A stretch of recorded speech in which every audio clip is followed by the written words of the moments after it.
दुख से मत घबराना पंछी। छोटी छोटी समस्याओं में हम लोग डिप्रेशन में चले जाते हैं। It's very wrong. और सुन लीजिए, डिप्रेशन में वही जाते हैं जिनके पास भजन का बल नहीं है,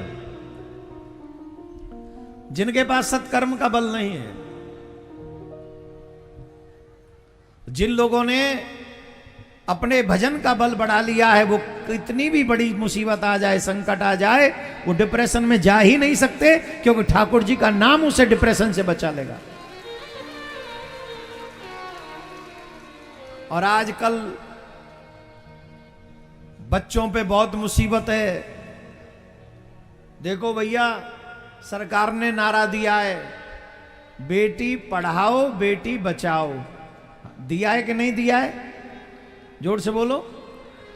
हम भी कहते हैं बेटी बचाओ बेटी पढ़ाओ, लेकिन हम तो अब एक निवेदन और करने लगे हैं, बेटी पढ़ाओ बेटी बचाओ, बेटी बचाओ बेटी पढ़ाओ, संग में जमाइयों को भी बचाओ, इन पतियों को भी बचाओ।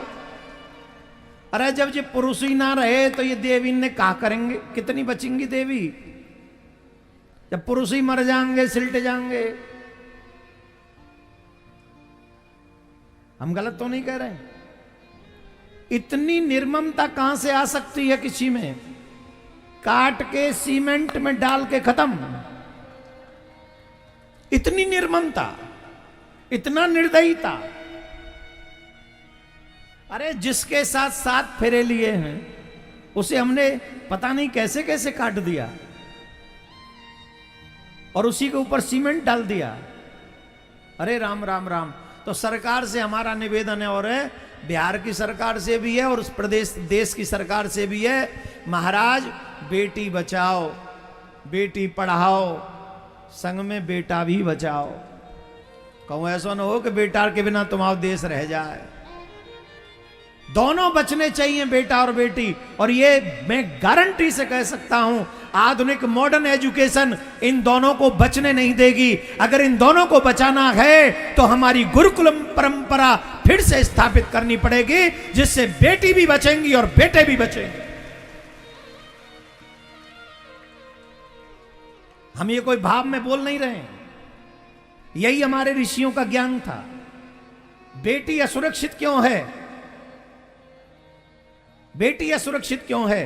क्योंकि बेटा संस्कारवान नहीं है। बेटा भी असुरक्षित क्यों है? क्योंकि बेटी संस्कारवान नहीं है। और ये दोनों ही संस्कारवान क्यों नहीं है? क्योंकि हमारी एजुकेशन में संस्कार नहीं है। हमारी एजुकेशन ही संस्कार विहीन है। हमारी एजुकेशन में तो बड़े बड़े स्कूल कॉलेजों में चले जाओ, हमारी बहन बेटियों को नाचने का प्रोग्राम दे दिया जाता है, तुम इस गाने पे डांस करोगी। तुम्हारी बहन बेटियों को नचाने का, कौन से गाने पे नाचेगी? कौन डिसीजन ले रहा है? कौन ले रहा है? एक टीचर। कौन ले रहा है? जिसकी सैलरी है 10-15 हजार रुपए। लाखों रुपए कमाने वाले बाप की बेटी नाचेगी, ये डिसीजन ले रहा है 15 हजार रुपए की सैलरी लेने वाला एक टीचर। और धिक्कार है उस बाप के लिए जो स्कूल कॉलेज में खड़ा होकर अपनी नाचती हुई बेटी का वीडियो बना रहा है। धिक्कार।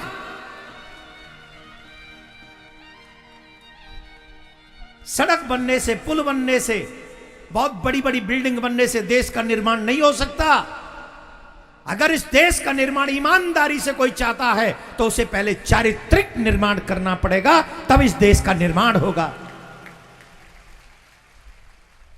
बड़ी बड़ी ऊंची ऊंची ईंट पत्थरों की, सीमेंट की बनी हुई बिल्डिंगों में बड़े बड़े शैतान कुत्तों के साथ रहते हैं। कैसे होगा मेरे बच्चों की सुरक्षा? न बेटी सुरक्षित है, न बेटा सुरक्षित है।